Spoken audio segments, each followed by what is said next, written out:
My mother is a very demure, sassy, Southern woman. I've only ever known her in high heels. Like, seriously, she gardened in high heels. It's just, I'm like, how quick can I put on flip-flops? She is a woman always together. And years ago, my older brother loved baseball. And he broke his arm climbing a tree. He came out of the tree a different way than he went up a tree.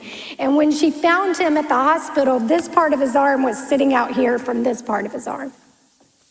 So this was a few years ago, and so traction back then looked like this. He laid in the hospital bed for 3 weeks with his arm like this.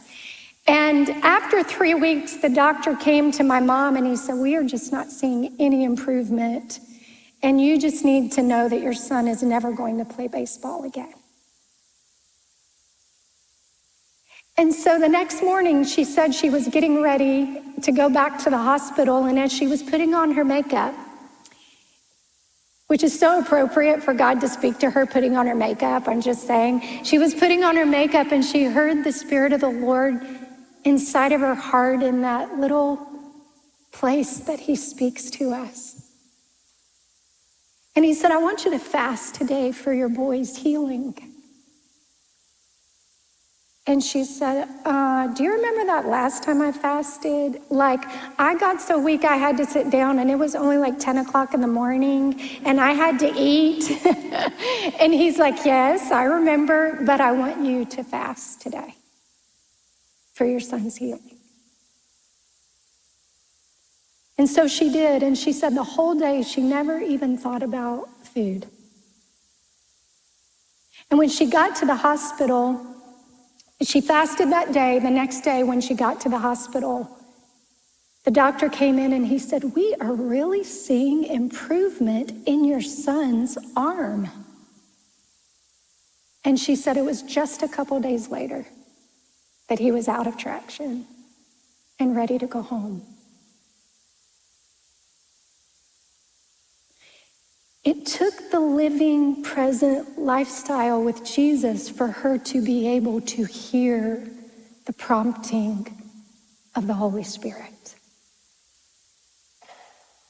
Remember, I've told us many times, what allows us the ability to recognize his voice is proximity.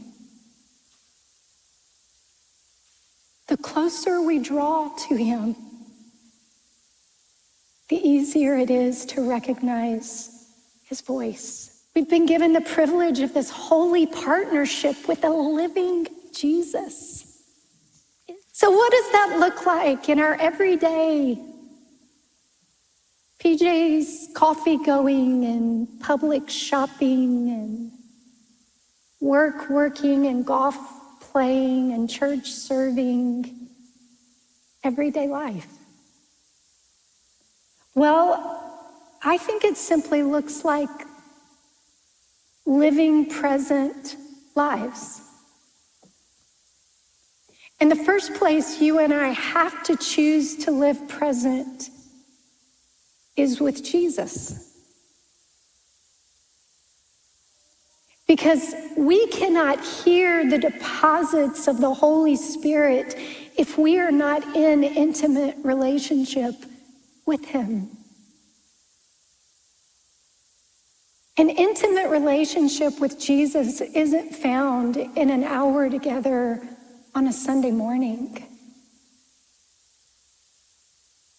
Intimate relationship with Jesus is the cultivating of a lifestyle when we are perpetually leaning in to his heart and his voice and his spirit and his word. And living present with Jesus affords us the opportunity of being a part of the healing moments of his working.